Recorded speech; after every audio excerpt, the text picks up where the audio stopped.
Hello बच्चों, welcome to आंचल की पाठशाला। और कैसे हो आप सभी? आई होप आप सब अच्छे होंगे। और आपका सीटेट का एग्ज़ाम जो कि 21 जनवरी को है, जिसका प्री एडमिट कार्ड भी आपका आ गया है, जिसके थ्रू आप अपना एग्ज़ाम सेंटर देख सकते हो। और आपका जो एडमिट कार्ड है वो आपके एग्ज़ाम डेट से 2 से 3 दिन पहले आपको मिल जाता है। ठीक है, तो आज देखिए जो मैं प्रीवियस ईयर लेकर के आई हूँ, ये है 1 फरवरी 2023 का प्रीवियस ईयर पेपर 2 का। पेपर फर्स्ट का मैंने प्रीवियस ईयर कराया हुआ है और अभी मैं पेपर 2 का यहाँ पे करा रही हूँ। ठीक है, तो हम यहाँ पे सबसे पहले सीडीपी को देखेंगे, इसके बाद हम अगले वीडियो में एसएसटी को देखेंगे और हिंदी को भी कवर करेंगे। तो चलिए स्टार्ट करेंगे। सबसे पहला क्वेश्चन है यहाँ पे कि बच्चों के विकास की प्रक्रिया किस प्रकार की होती है। The course of development of children is. तो ऑप्शन आपका है एक समान और क्रमानुसार, एक समान और अव्यवस्थित, व्यक्तिगत क्रमानुसार, या फिर व्यक्तिगत व अव्यवस्थित। तो देखिए बच्चे का जो विकास है वो व्यक्तिगत रूप से तो अलग अलग होता है कि जो बच्चा है, जैसे मैं हूँ और आप हैं, तो हमारा विकास व्यक्तिगत रूप से तो अलग है, क्योंकि बहुत सारे बच्चे हैं जो बहुत कम बोलते हैं, बहुत बच्चों का स्वभाव शांत है, बहुत बच्चे चंचल होते हैं, कुछ बच्चे पढ़ने में अच्छे होते हैं, कुछ बच्चे खेल कूद में अच्छे होते हैं। तो इस तरीके से व्यक्तिगत रूप से तो उनका विकास अलग है। ठीक है, लेकिन ये सारी चीज़ें होती तो एक सीक्वेंस में ही हैं, एक क्रम में होती हैं। जैसे कि चाहे आप इंडिया के बच्चे को ले लो, चाहे आप अमेरिका के बच्चे को ले लो, तो ऐसा नहीं है ना कि बच्चा बड़ा हुआ और डायरेक्ट चलने लगा, ऐसा तो है नहीं। पहले तो वो अपने हाथ पैर को चलाता है और फिर थोड़ा कुछ बोलता है। तो ये चीज़ें एक क्रम में होती हैं और वो चाहे कहीं के भी बच्चे हों, वो एक क्रम में ही चलता है। जैसे आपने वो देखते पहले क्या होता है जिसको हम LSRW बोलते हैं, जिसमें कि एक क्रम से चीज़ें चलती है। सबसे पहले तो वो चीज़ों को सुनता है, ठीक, सुनने के बाद वो बोलता है, वो कुछ भी बोले, इसके बाद वो पढ़ता है, उसके बाद वो लिखता है। ठीक है, तो ये चीज़ एक क्रम में है। और ऐसा नहीं है कि भारत का बच्चा कुछ और करेगा, पहले जब वो इस दुनिया में आएगा तो पहले से वो लिखना शुरू कर देगा, ऐसा तो है नहीं। सारे बच्चे पहले सुनेंगे, तो ये चीज़ एक क्रम में होता है, लेकिन व्यक्तिगत रूप से हर बच्चा एक दूसरे से अलग है। इसीलिए आपका यहाँ पे जो ऑप्शन थर्ड है वो राइट है। और हमारा सेकेंड क्वेश्चन है, आजकल सिद्धांतकार कृतिक अवस्था के बजाय संवेदनशील अवधि का प्रयोग करते हैं, क्योंकि विकास की प्रकृति गतिशील है, विकास केवल आनुवंशिकता से निर्धारित है। तो देखिए ऐसे ऑप्शन सही नहीं होते, क्योंकि जो विकास होता है हमारा, वो हमारा आनुवंशिकता और पर्यावरण, इन दोनों से मिल करके बनता है और इन दोनों से प्रभावित होता है। ये किसी एक फैक्टर से प्रभावित नहीं होता। तो केवल आनुवंशिकता से निर्धारित होगा नहीं, या फिर केवल पर्यावरण से, ये भी नहीं। विकास स्थिर और नियत है, विकास जो है वो स्थिर नहीं होता है, इसकी प्रकृति क्या है, गतिशील है। ठीक है, इसका जो नेचर है डेवलपमेंट का वो डायनेमिक है, इसीलिए आपका फर्स्ट ऑप्शन यहाँ पे सही है। फिर हम आगे देखेंगे थर्ड, नरेश और मुकेश उम्र में लगभग बराबर हैं, लेकिन दोनों संज्ञानात्मक और सामाजिक विकास में अंतर है। यह किस सिद्धांत के कारण है? तो सिंपल है, ये व्यक्तिगत विभिन्नताओं का सिद्धांत है, क्योंकि जो नरेश और मुकेश है वो एज में तो सेम है, लेकिन दोनों का संज्ञानात्मक और सामाजिक विकास में अंतर है, क्योंकि प्रत्येक व्यक्ति जो है एक दूसरे से भिन्न होता है। सामाजिक रूप से भिन्न हो सकता है, संज्ञानात्मक रूप से, भावनात्मक रूप से, हर व्यक्ति हर किसी से भिन्न है, कोई भी व्यक्ति एक जैसा आपको नहीं मिलता। इसीलिए थर्ड ऑप्शन आपका यहाँ पे सही हो जाता है। इसके बाद आपका यहाँ पे दिया हुआ है कथन और तर्क, और सही विकल्प इसमें चुनना है। कथन है कि बच्चों के विकासात्मक प्रतिमान की उपलब्धि में देरी के लिए सीधे आनुवंशिकता को जिम्मेदार ठहराया जा सकता है। तो बच्चे का जो विकास है, सिंपल मैंने बोला कि वो सिर्फ एक फैक्टर पे प्रभावित नहीं होता, कि वो सिर्फ आनुवंशिकता उसके लिए जिम्मेदार है या सिर्फ पर्यावरण, ये दोनों मिल करके बनाते हैं। दूसरा तर्क है कि पर्यावरणीय कारक विकास में कोई भूमिका नहीं निभाता है। ऐसा नहीं है, क्योंकि विकास के लिए ये दोनों चीज़ें चाहिए होती हैं, तो ये दोनों ही गलत है कथन। इसीलिए इसमें आपका फोर्थ है कि ए और आर जो है वो दोनों गलत है। ठीक, आगे देखेंगे। फिफ्थ नंबर, बच्चों का समाजीकरण एक जटिल और बहुआयामी प्रक्रिया है। इसके बाद है, संज्ञानात्मक विकास के किस चरण में बच्चे अनुमान लगाने व अमूर्त चिंतन करने के कौशल हासिल कर लेते हैं। ये देखिए, ये जो क्वेश्चन है ये है जीन पियाजे की थियरी से, और जीन पियाजे ने जो 4 स्टेज बताए थे उसमें से उनका जो सबसे लास्ट वाला स्टेज था, जिसमें उन्होंने कहा था कि बच्चा जो है इस स्टेज में आने के बाद अनुमान लगाने लगता है और अमूर्त चिंतन करने लगता है। अमूर्त चिंतन इन द सेंस कि वो वैसी वस्तुओं के बारे में सोचने लगता है जो उसके सामने नहीं होती। अमूर्त मतलब जो नहीं दिख रहा है, ठीक है, जो अमूर्त है। और मूर्त मतलब होता है, जैसे यहाँ पे मूर्त दिया मतलब जो आपको दिख रहा है। जैसे कोई घर है जो आपके सामने है, जिन वस्तुओं को आप देख सकते हैं वो आपका मूर्त कहलाता है। लेकिन जो चीज़ बच्चे के सामने नहीं है, जिसको वो नहीं देख पा रहा है, उसके बारे में भी वो सोच रहा है, उसके बारे में भी अनुमान लगा रहा है, उसके बारे में कल्पना कर रहा है।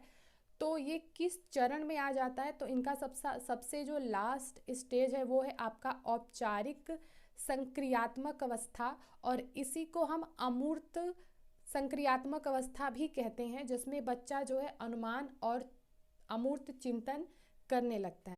इसके बाद आगे देखेंगे, जीन पियाजे के सिद्धांत में डैश जब बच्चा नए अनुभव के लिए मौजूद स्कीमा को संशोधित करता है, वह प्रक्रिया क्या कहलाती है? वह प्रक्रिया कहलाती है आपकी समायोजन।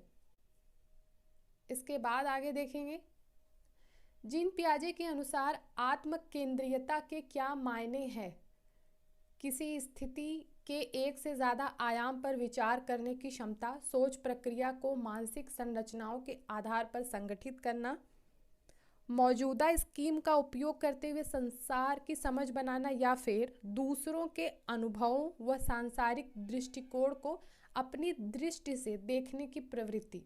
फोर्थ ऑप्शन यहाँ पे सही है, क्योंकि जो आत्म केंद्रीयता है, जिसमें जो बच्चा है वो खुद को सेंटर में रख के सारी चीज़ों को सोचता है, ठीक है, वो केंद्र में क्या है? खुद है। तो दूसरों के अनुभव और जो सांसारिक दृष्टि है उसको वो अपनी दृष्टि से देखता है। दूसरा क्या सोच रहा है वो नहीं, कि उससे नहीं मतलब है, उसका खुद का अपना एक ओपिनियन होता है, उसकी खुद की अपनी एक बात होती है, ठीक है। तो अपनी दृष्टि को मतलब अपने को ही सर्वो सर्वा मानता है। इसके बाद है आपका लेव वाइगोत्स्की के अनुसार डैश का संज्ञानात्मक विकास में महत्वपूर्ण योगदान है। हमें पता है कि जो वाइगोत्स्की जी हैं, इनकी जो थियरी का नाम है वो है सामाजिक सांस्कृतिक का सिद्धांत, जिसके हिसाब से कि जो बच्चा है वो समाज और संस्कृति से बहुत कुछ सीखता है। उसके विकास में समाज और संस्कृति का बहुत बड़ा रोल होता है, ये लेव वाइगोत्स्की का कहना था। तो सीधे सीधे आपका ऑप्शन है सांस्कृतिक परिवेश, जो कि इनकी थियरी भी है। तो इसीलिए थर्ड ऑप्शन आपका यहाँ पे सही है कि सांस्कृतिक परिवेश का संज्ञानात्मक विकास में महत्वपूर्ण योगदान होता है, ये लेव वाइगोत्स्की का कहना था। चलिए आगे देखेंगे, लेव वाइगोत्स्की के सिद्धांत पर आधारित कक्षा में किसको महत्व दी जाती है? तो सस्वर पाठ व रटने को, ये आंसर कभी भी सही नहीं होता। मैं बार बार ये चीज़ें बता रही हूँ। आप बोलते हैं ना कि निगेटिव टर्म क्या है, तो ये सब निगेटिव टर्म होते हैं, इसको यूज़ नहीं करते हैं। ये आपका कभी सही नहीं होगा, चाहे हिंदी में आए, चाहे इंग्लिश में आए, मैथ्स किसी में भी आए, ठीक है। रटने पे बल नहीं देते हैं, इनाम और सज़ा पे बल नहीं देते हैं। तो ये वाला भी नहीं है आपका। प्रतिक्रियाओं के अनुबंधन को सबसे बेस्ट आंसर है आपका सहयोगात्मक सीखने को। जब भी कक्षा में बच्चे एक दूसरे का सहयोग करके चीज़ों को सीख रहे होते हैं तो उनका जो ज्ञान है, उनका जो विकास है, उसमें वृद्धि होती है। आगे देखेंगे, लॉरेंस कोहलबर्ग ने अपने सिद्धांत में नैतिक विकास के कितने चरण प्रतिपादित किए हैं? सबसे तो इसका जो है आंसर है आपका 6। इन्होंने नैतिक विकास के 6 चरण दिए हैं। आगे देखेंगे, कोहलबर्ग के नैतिक विकास के किस चरण में व्यक्तियों का मानना है कि सामाजिक व्यवस्था को बनाए रखने के लिए निश्चित नियमों का पालन किया जाना चाहिए। ठीक है, इनकी एक बहुत अच्छी स्टोरी है जिसके थ्रू इनके सारे स्टेजेस को समझा जाता है। तो इनके किस चरण में ये कहा गया है कि जो सामाजिक व्यवस्था है उसको बनाए रखने के लिए जो नियम बनाए गए हैं उसका पालन करना ज़रूरी है, तो वो है आपका कानून और व्यवस्था अभिविन्यास। कानून और व्यवस्था का पालन होना ज़रूरी है सामाजिक व्यवस्था को बनाए रखने के लिए। फिर है आगे आपका हावर्ड गार्डनर के सिद्धांत के अनुसार नर्तकियों, धावकों और अभिनेताओं के पास कौन सी बुद्धि अधिक है।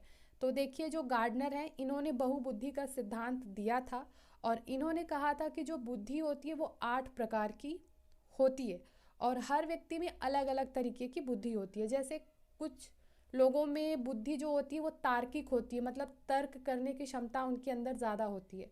कुछ लोगों की बुद्धि भाषाई होती है, मतलब उनका लैंग्वेज पे पकड़ बहुत अच्छा होता है। जैसे अगर आप देखेंगे तो जो कवि हैं उनका भाषा पे पकड़ बहुत अच्छा होता है, तो ऐसे लोग आगे चल के क्या बनते हैं, कवि बनते हैं, प्रवक्ता बनते हैं। ठीक है, तो इन्हीं के हिसाब से जो नर्तकी होते हैं या जो धावक जो दौड़ते हैं या जो अभिनेता होते हैं, जो एक्टर होते हैं, इनके पास कौन सी बुद्धि अधिक होती है।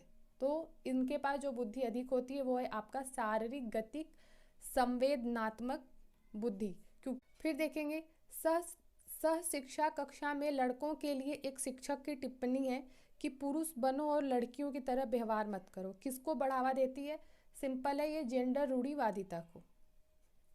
मैंने बताया था कि ये काम लड़के का, ये काम लड़की का, ये जो समाज करता है जिस तरीके की चीज़ें, वो जेंडर रूढ़िवादिता को बढ़ाता है। फिर है देखेंगे बच्चों के आकलन के बारे में निम्नलिखित में से कौन सा कथन सही है। अगर आप बच्चे का आकलन कर रहे हैं तो इसमें से कौन सा कथन आपका सही है। पहला है कि मूल्यांकन का प्राथमिक उद्देश्य तुलना है।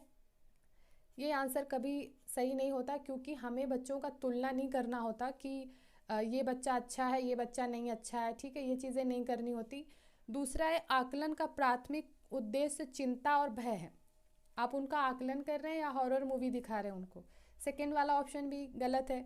फिर है मूल्यांकन विभिन्न साधनों का उपयोग करके किया जाना चाहिए।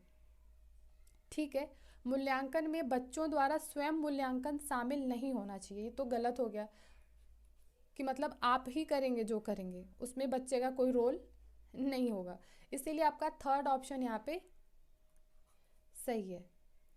आगे देखेंगे निम्नलिखित में से कौन समावेशी शिक्षा की भावना का पालन नहीं करता है। इसको ज़रूर पढ़ना है कि क्या पूछ रहा है। समावेशी शिक्षा जिसमें कि सारे बच्चों को समान शिक्षा मिले। एक कक्षा में कई तरीके के बच्चे होते हैं। ठीक है, कुछ विशिष्ट बच्चे हैं, कुछ थोड़े से अलग हैं, तो सब बच्चों को एक साथ आपको पढ़ाना है और एक साथ अपनी कक्षा को चलाना है। ठीक है, वो है आपका समावेशी कक्षा। किसी तरीके का कोई भेदभाव नहीं करना होता। तो इसमें पूछा है कि समावेशी शिक्षा की भावना का पालन नहीं करता है। पहला है विभेदित निर्देश, दूसरा सीखने के लिए सार्वभौमिक डिज़ाइन, पृथक्करण और नामीकरण या फिर सहयोगपूर्ण सीखना। तो थर्ड ऑप्शन है इसमें आपका जो पृथक्करण और नामीकरण है, ये चीज़ें आपको नहीं करनी है। पृथक्करण नहीं करना है कि आप कमज़ोर हो तो आप अलग से पढ़ो, मैं आपको बाद में पढ़ा दूंगी, या आप तेज़ हो, ठीक है, तो आपको ज़्यादा ज़रूरत नहीं है, ये सब चीज़ें नहीं करना होता है। फिर है आपका क्वेश्चन नंबर 17, वंचित पृष्ठभूमि के छात्रों वाली कक्षा में एक शिक्षक को किसके अनुभवों को साझा करने की अनुमति देनी चाहिए। वंचित पृष्ठभूमि वाले जो बच्चे हैं वो कौन होते हैं, जैसे कि बहुत सारे ऐसे बच्चे हैं जो बहुत सारी सुविधाओं से वंचित हैं, जैसे उनको शिक्षा नहीं मिल रही है और बहुत सारे ऐसे साधन हैं शिक्षा के जो उनको उपलब्ध नहीं हो पा रहे हैं। जैसे जो आउट में बच्चे थोड़े से रहते हैं गांव में, जो कि वंचित हो जाते हैं बहुत सारी चीज़ों से, तो वो होते हैं वंचित पृष्ठभूमि वाले छात्र। ठीक है, तो अगर आपकी कक्षा में वंचित पृष्ठभूमि के छात्र हैं तो आप एज अ टीचर किसके अनुभवों को साझा करने की अनुमति आप देंगे? पहला कि सभी को अपने अनुभव कक्षा में लाने को हतोत्साहित करना, प्रोत्साहित करना है, हतोत्साहित नहीं करना है, इसीलिए गलत है ये। केवल, जहाँ पे ये वर्ड आ गया आप उसको पहले से ही हटा दो, ठीक, दोनों में है, हटा दो क्योंकि वो सही नहीं होते हैं। पर्टिकुलर एक चीज़ पे बात नहीं करते हैं हम, ठीक है।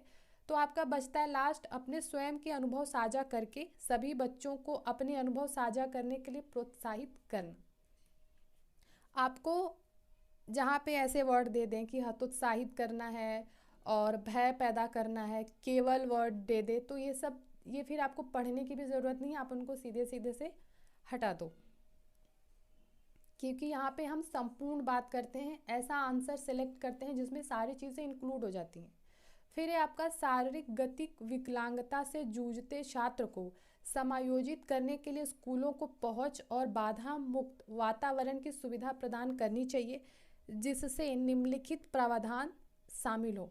शारीरिक गतिक विकलांगता मतलब ऐसे बच्चे जिनको शारीरिक रूप से कोई दिक्कत है, ठीक है। तो उसके लिए आपको क्या करना है स्कूलों में? पहिया कुर्सी, व्हील चेयर, हाँ ठीक है। इसके बाद वॉकर, ओके। हैंड रेल के साथ रैंप, उभरा हुआ टाइल्स, ये चीज़ गलत है। और ब्रेल प्रणाली, देखिए इसका यूज़ होता है जिन बच्चों को देखने में दिक्कत, मतलब जो बच्चे देख नहीं पाते हैं उनके लिए ब्रेल लिपि का यूज़ किया जाता है। आपका फर्स्ट ऑप्शन यहाँ पे सही हो जाता है। इसके बाद है आपका निम्नलिखित में से कौन सी अधिगम अक्षमता से जूझते वाले बच्चों की विशिष्ट पहचान विशेषताएं हैं? अधिगम अक्षमता मतलब जो लर्निंग डिसऑर्डर होता है, ऐसे बच्चे जिनको पढ़ने में, लिखने में या फिर भाषा में बहुत सारी दिक्कत होती है। तो इसमें ऑप्शन है आपका पढ़ने में शब्दों या पंक्तियों को छोड़ देते हैं, वर्तनी में गलती करते हैं, यही आपका सही है, क्योंकि यहाँ पे अधिगम अक्षमता की बात होती है। लर्निंग डिसऑर्डर मतलब उसको पढ़ने में दिक्कत है, लिखने में दिक्कत है, ये सारी प्रॉब्लम है। फिर देखेंगे हम प्रतिभाशाली बच्चों के बारे में निम्नलिखित में से कौन सा कथन सही है? प्रतिभाशाली बच्चों को किसी भी खास शैक्षणिक संशोधन की आवश्यकता नहीं होती। ऐसा नहीं है कि वो प्रतिभाशाली हैं तो आप उनको, मतलब आप बहुत अच्छे हो पढ़ने में तो आपको किसी चीज़ की ज़रूरत ही नहीं है, तो वो बच्चा तो वहीं पे स्टक हो गया ना, फिर तो ये चीज़ें नहीं करनी होती। फिर है प्रतिभाशाली बच्चों को बार बार करने के लिए बहुत ही सरल नियमित कार्य दिए जाने चाहिए, तो ये भी आपका गलत है। प्रतिभाशाली बच्चों में बहुत ही भावनात्मक परिपक्वता होती है। फिर है प्रतिभाशाली बच्चों को सीखने की विशिष्ट ज़रूरतें होती हैं जिन्हें अक्सर कक्षाओं में नज़रअंदाज कर दिया जाता है, क्योंकि होता है ना कि ये बच्चा पढ़ने में बहुत तेज़ है तो उस पर ज़्यादा ध्यान देने की ज़रूरत नहीं है, वो कर लेगा, है ना। तो अक्सर इस चीज़ की वजह से उन पर ध्यान नहीं दे पाते लोग। फिर है माध्यमिक कक्षाओं में छात्रों की सक्रिय भागीदारी को किसके द्वारा बढ़ावा दिया जाना चाहिए? सकारात्मक और नकारात्मक, इसको हटा दो, जब इस तरीके का वर्ड यूज़ करता है तो ये आंसर सही नहीं होते हैं। फिर है निष्क्रिय श्रवण द्वारा, निष्क्रिय word, this is a negative term, इसीलिए ये भी गलत है। प्रतियोगिता को बढ़ावा देकर, नहीं, पूछताछ और जांच की प्रक्रियाओं के माध्यम से, फोर्थ ऑप्शन आपका सही है, ठीक। 21 हो गया। अब हम देखेंगे 22, जिसमें आपका कथन और तर्क दिया हुआ है। कथन है कि समकक्षियों से चर्चा व संवाद की शिक्षा शास्त्रीय पद्धतियाँ समस्या समाधान के कौशल के विकास में बाधा डालती हैं। ये तो ऐसे ही गलत हो गया कि अगर आपकी कक्षा में चर्चा और संवाद अगर आप करा रहे हैं बच्चों के बीच में, तो क्या वो उनके विकास में बाधा उत्पन्न करेंगे? ऐसा नहीं, उससे तो बच्चे का बल्कि विकास और अच्छा होगा, क्योंकि अपनी बातों को रखेगा, दूसरों की बातों को सुनेगा, ठीक है। फिर तर्क दिया गया है कि अधिगम की प्रक्रिया का स्वरूप व्यक्तिवादी है, न कि सामाजिक।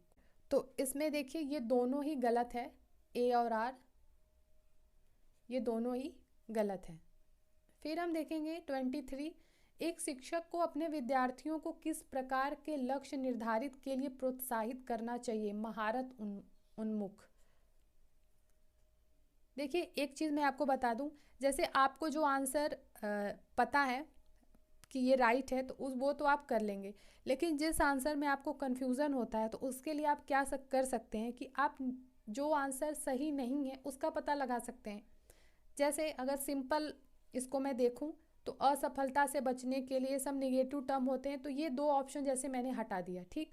अब इन दोनों में से अगर मुझे कंफ्यूज है इन दोनों में से, लेकिन हमारे पास अच्छा क्या है कि अभी हम चार ऑप्शंस में से एक सिलेक्ट करना था, तो हमें कंफ्यूजन हो रहा था क्योंकि हमें राइट आंसर नहीं पता था। फिर हमने क्या किया कि जो रॉन्ग आंसर है उसको हमने ढूंढ लिया, तो ये एक या दो अपने आप कट जाएंगे।